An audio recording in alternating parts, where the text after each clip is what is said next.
Hello everybody, Dave Neal here, stand-up comic and host of Bachelor Nation News. In this video, Bekah Martinez explains why she quit the Chatty Broads podcast, if she'd podcast again, and also stick around for the last part. She actually discusses her marriage or lack thereof, where they stand with the wedding planning and all that jazz. Follow me on Instagram at DNeals, patreon.com/Dave Neal for behind-the-scenes bonus content. I'm going live right after this, 10:15 a.m. West Coast time for a all-access look at the behind-the-scenes workings of the Bachelor Nation empire, and we'll be live publicly before and after tonight's episode. All right, let's get into it. Here's what she had to say regarding her podcast, Chatty Broads. Now you have to know what went down. Chatty Broads folded, and the intellectual property of Chatty Broads has been transitioned into Your Mom and Dad podcast, which I'll be on tomorrow. I am so excited. So excited to see Jess and what she's got cooking over there on her studio. So the transfer of this podcast and everything they did moved over. They've rebranded it, but they still have the same RSS feed, which is, basically committing to keeping all the same subscribers from Chatty Broads and then building on that. So, of course, for those loyalists that were only there for Bekah Martinez, they might have left, but it looks like a lot of people have stuck around for Jess's podcast. And like I said, we're going to discuss more about that, especially after I go on that. Well, I'll be there for this next episode's recap. But let's hear what Bekah had to say about essentially just turning down money. I mean, they had a fully functioning business. My guess, and I'm just taking a guess, I have not talked to anybody, is that she made anywhere from $50,000 to over $100,000 just on the podcast alone, just for having 2 conversations a week. And now a lot goes into the behind the scenes of it all, but it's a lot of money to be turning down. Let's hear her explain why she did that. And not podcasting anymore. Do you miss it? If someone asked, will either of you podcast again? Honestly, I don't know. Really? Yeah, I don't know. What I miss most, honestly, is seeing Evan and Jess, regularly. Yeah, dude, it's like a built-in, I love that every week is like built-in hangout. Friends. Yeah. Because, one of the hardest parts of being a parent and managing work, you really don't prioritize socializing in the same way anymore. At least we don't. Yeah, podcasting has become the sandbox that people play in as adults. It's hard to separate business from pleasure.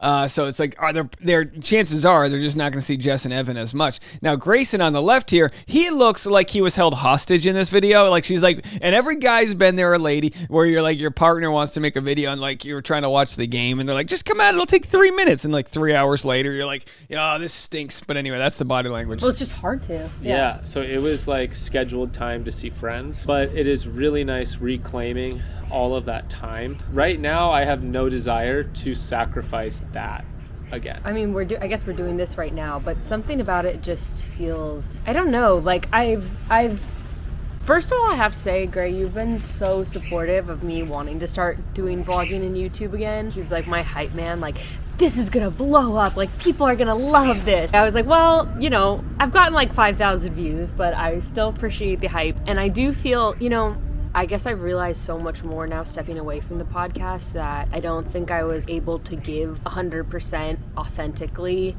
anymore to that project. I just wasn't feeling the passion for it as much anymore. And yet, listen, you have to give Bekah a lot of credit. If she wasn't feeling the passion and was able to turn down basically easy money at that point because she wasn't feeling it, good for her. Now, my thought is, and this is where I kind of still have that scarcity mindset where I go, oh, in 30 years, you're going to be wishing you kept doing that cash cow because your influencer income or whatever might go away. And it is true to an extent. If you're a Bachelor alumni, there are very few Bachelor alumni that have been able to maintain that influencer revenue. Usually just slowly dies down. You get 1 million followers and you slowly lose them as you become less relevant. I don't even mean that as an insult. Bekah has done a good job of being a sort of firecracker, headline-inducing, controversial alumni, so she's been able to stay relevant out there in a world where not many people do. I mean,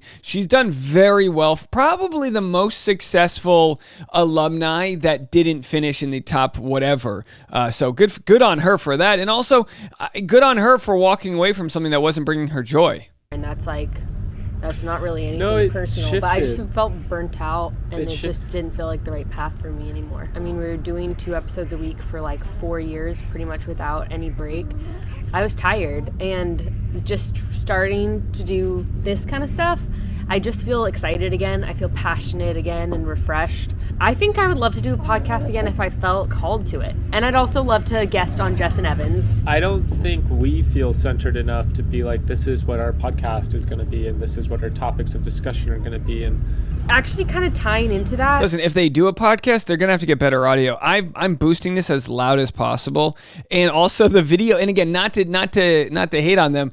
If someone had told me this was found footage from the 80s, I would believe it, just because they sort of dress in this sort of in stylish way. I mean, it is style, but like you can't tell that it looks like a vintage video, and it's uploaded in 720p with poor audio and poor video quality. So if you're wondering, Dave, I'm watching this, but you have a bad quality version, this is the best quality they have. You're gonna need to up that game. Take some of that influencer money, buy a Sony A7C, get a nice Tamron lens, shoot it in 4K, put a couple lavalier mics, boom, you got it. I got like a couple questions that I feel like are sort of related. Someone said, how do you have bravery to step away from projects where you're making good money? And tied into that, someone said, after your social media break, do you wish you had income not so reliant on it? I guess for me, I have always had the perspective, and I think it's a pretty privileged perspective, but I think it's an important one nonetheless. If something's not making me happy, if it's like sapping the joy out of my life, I guess that's a really dramatic way of saying it. But like if I'm not feeling called to what I'm doing anymore, then I don't want to be doing it, and kind of no amount of money is really worth it to me. If I wanted to get off of social media, I mean, we would just scale back our lifestyle. We would move into a smaller home or rent an apartment, and maybe I'd go back to nannying or do some sort of in-home daycare. I get stressed thinking about this, but good for them for like scaling back if they were to get off social media. Not to mention, it seems like most of Bekah's money comes strictly from Instagram. That could go away at any time. The fads can change. Everyone can move over to another platform. It is like pretty scary to think that you like having that podcast. It's almost like. You hate to say it, but it's like this is what I would say. I appreciate and respect Bekah for walking away, but for me, it's like, what if that podcast pays for your kids' education or for their health care for the rest of their lives? Like for me, it's like, was it that hard? You weren't digging ditches. You weren't, paving, working on hot asphalt in the summer. Like, and again, she mentioned it's a privileged place to say, I no longer need it. My guess is that she's done so well on Instagram and has so much money saved up that at some point the extra money's not worth anything. They always say, like, after you make 200 or 300, whatever it is, thousand a year, after that you don't feel any lifestyle changes. Like, it's like you're kind of doing just okay.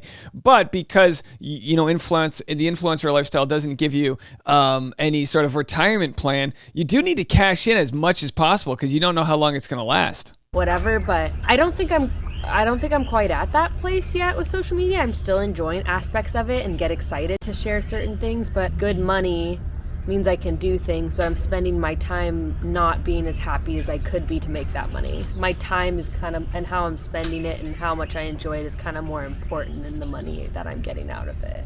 I don't know, without being too heady, it's the modern day Marxist dilemma. The mission that we're on in our lives right now is realizing we do have a lot of choices in how we can spend our time. We really don't have any excuse at all to be spending our time in ways that are out of alignment. And neither me or Bekah are fulfilled with financial goals. I always just think about some of my favorite memories in the last year had absolutely nothing to do with, well, I shouldn't say absolutely nothing to do with money, but getting to go work on the cob houses and doing that kind of stuff. There's so many people out there living their life, making a few $100 a month for their family, and they've just catered their lifestyle to not have to make as much cash. Rent cheap land, and they've literally built their house out of mud and volunteer work on a farm on the weekend to get their food. And I think that there's a big pressure, external pressure in our society that more than you need is exactly what you need.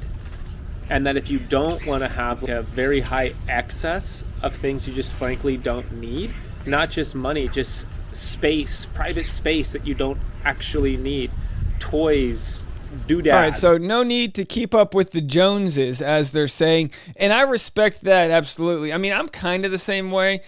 We spend most of our money on food, which really is just experiential. Like we're spending the money on trying new cuisine, going to new places, traveling a lot. You guys know me. I'm a pretty basic guy with my flannels and a 20-year-old vehicle, although it would be nice to upgrade that a little bit. But, like, again, it just comes down, like, for me personally, I would never turn down I mean, you would have to hate. I mean, I asked this question to my wife. I said, could you imagine making 6 figures a year, having to podcast with someone you don't like? And I'm not saying that Bekah doesn't like Jess, but clearly the experience for them was so burnt out that it makes you just wonder, like, what made that so hard? Have a Dunkin' Donuts iced coffee, power through it, and cash the checks. But like I said, if they're making so much money on Instagram, if she's made X amount of money and has all these investments lined up, then it's just the juice isn't worth the squeeze. Here's what they have to say about whether or not they're actually married. Now, in my Instagram bio, let's talk about our secret wedding over my social media break. No, we didn't get married. No marriage. Marriage. And honestly, I think we made our own private covenant. Sure, I would like to have it be like a registered thing, but it's really frustrating right now. All the venues are booked. Great. Neither of us have inquired into any venues. Look. Neither of us have inquired into any venues. Back to what I was saying. We have not looked into any because venues. I don't have to, because everyone's already told me what the deal is. Right. Yeah, look, if planning a wedding is tough, let me just tell you that. The resistance is tough. You have to really fully commit to it. It sounds like they're doing okay financially, so just, if time is the most important thing to you, I would say try to hire a wedding planner to do the dirty work for you. But either way, they're kind of getting some light negative energy here in this video, or at least low energy from the wedding planning. But I get it. It sucks. I understand. Now, here's the question for Bekah. You would hate, and again, I wish her the most success and all the abundance and happiness, buy a farm, make chickens, whatever you want to do. But my question is, will they have a situation like the Call Her Daddy situation? Now, Call Her Daddy was a podcast that was hosted by which I'm blanking on their names, 2 ladies, right? One of the ladies decided to stick with it and the other quit. Because of a contractual disagreement. The one who stuck with it ended up getting a $100 million Spotify contract and made a ton of money. As far as I know, if for whatever reason the Your Mom and Dad podcast blows up and Spotify wants to pay him $100 million for it, I'm pretty sure Bekah has transferred all of the intellectual property onto them, in the sense that Bekah quit the podcast so they were able to acquire the RSS feed, the YouTube channel, the subscribers, and all that jazz. Now, I don't know what their deal is. Maybe Bekah gets a portion of merchandise. I have no idea, but it seemed to me like Bekah made a clean sweep, and now they get to run with this brand that was built, transition it into a new thing, and it could be huge. It could lead to huge situations. You'd hate to be like the guy who quit Facebook before it became, whatever, that type of deal. And who knows, maybe Bekah will just be fine starting her own podcast. She's got her own big following, but we'll have to see. Obviously, Bekah was more controversial in some of the things she said, and Jess, to me at least, appeared to be more of the type that wanted to spread love, higher energy. Not that Bekah doesn't have that, but I think there's a home for both of them in whichever direction they run. Let me know what you guys think. For me, I love the behind the scenes of this because it's fascinating to see one of the creators, Bekah, walk away from something that was so successful. I'd love to know your thoughts. I'll be live on Patreon right after this. Link in the comment section to check that out. Or also, don't forget, every afternoon, Bachelor Rush Hour, the podcast, will have unique content over there.